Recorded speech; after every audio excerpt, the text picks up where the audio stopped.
Morning, everybody. I'm going to have my glasses on and off for this video because I'm in between glasses and these don't really work very well.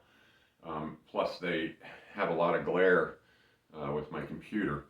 Um, Today, I'm going to be talking about basically two models of Martin guitars, the D28 and the D18, and the things that I've learned that are substantially different about them that has always led me from a D28 back to a D18.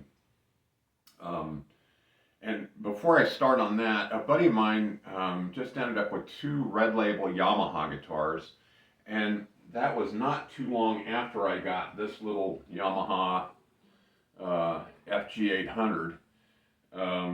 And I'll talk about how this is more similar to the D18 than the D28. This guitar is kind of my workhorse.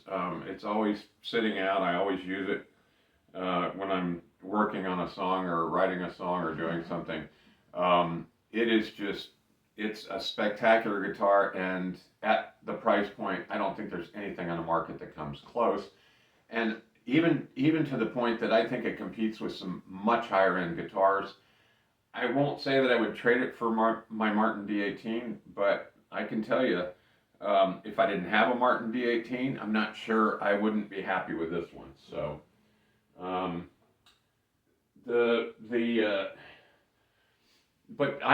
was looking for a couple of Yamaha red label guitars. I was actually looking at two of them.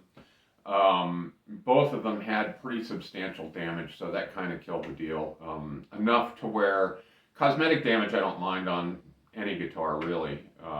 If you look behind me at my white Stratocaster, I mean, it's got about as much cosmetic damage as a guitar can have. It fell off a workbench one time when I was working on it, and took a chunk out of the bottom, and it's all scratched up and beat up, and that's fine with me. I don't really care. But these two Yamaha red labels that I was looking at had structural problems, and I just wasn't willing to get into doing that. I've had acoustic guitar neck resets and fixed bracing, and done stuff like that. And it's not only time consuming, but you really have to know what you're doing. I always follow Ted Woodford's channel on YouTube. That's his specialty, and watching him work and listening to what he talks about, it goes so far beyond what I would be capable of at this stage of the game. I could get there someday, but my focus is in other places. So I really didn't want those guitars, and I was kind of sad to miss out on that deal. But anyways, I bought this Martin MMV, which is essentially a stripped down D28. It's got a little bit different neck joint.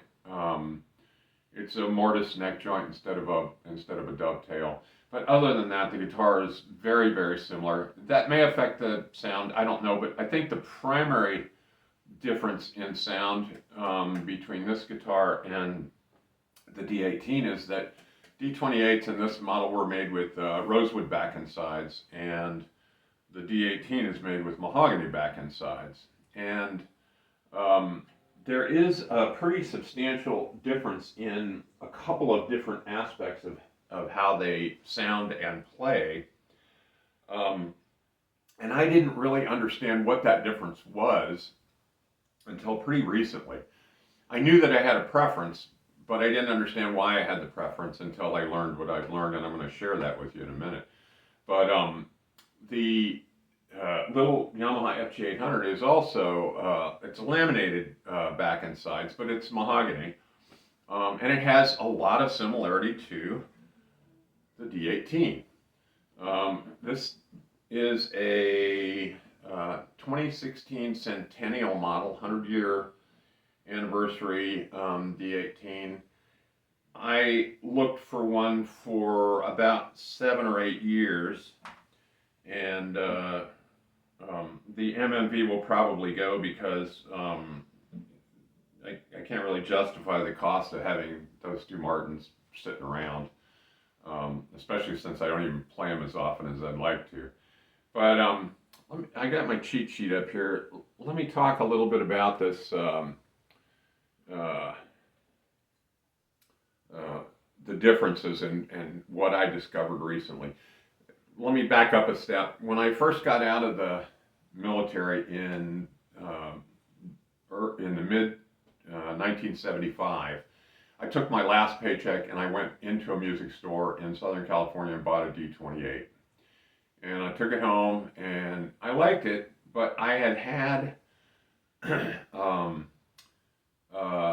late 60s Takamine lawsuit era guitar that was almost identical to a Martin, and it was very well made, and I loved it. And that D28 cost way more than that Takamine, and I couldn't understand why it didn't resonate with me, or why I didn't like it as much. And so I ended up with a D18 not too long after that I had probably more than 40 years. And I just got rid of it 6 or 7 years ago because it was way more valuable than something I wanted sitting around and have to worry about living in hurricane country and having huge weather swings. And so I got rid of it, and I was glad I did. I'm glad the person who got it enjoys it. But I was looking for another D18, so I ended up with that one fairly recently. So when I was searching for another D18 within the last 4 or 5 years is when I started to understand the difference between a Rosewood guitar and a Mahogany guitar, and primarily just in the Martin line. I've been real interested in a Gibson J45, and I bought a J45 Studio Walnut, which I didn't like because it's a little thinner body, and I could feel that difference in how it resonated. I have a deep, loud voice when I sing, and that J45 was not good accompaniment. That was because it was a Studio Walnut model. I've since played a couple standard models at music stores and been very excited about the possibility of someday owning one of those. I had a Japanese Gibson Dove knockoff that was a spectacular guitar, and if I'd have known when I was getting rid of it, I'd have never sold it. It was inexpensive, it was not in great shape, but it played and sounded beautifully. So that's kind of, where I'm at. So it gives you a little bit of background. I've also had a couple of guilds that I really liked. Both of them were Mahogany, and I think that's kind of where I'm at. The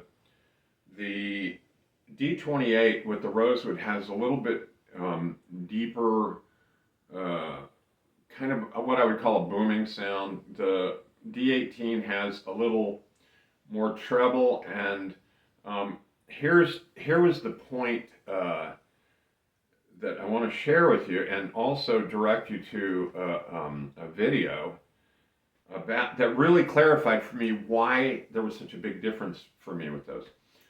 There's a guy named Michael Watts who is a UK-based guitarist and filmmaker. He's a spectacular guitar player. He did an interview with a Canadian guitar builder named Michael Greenfield, who builds gorgeous guitars. If you look up either Michael Watts or Michael Greenfield and watch their YouTube videos, you'll see they're kind of at the top end of music performance and music manufacturing.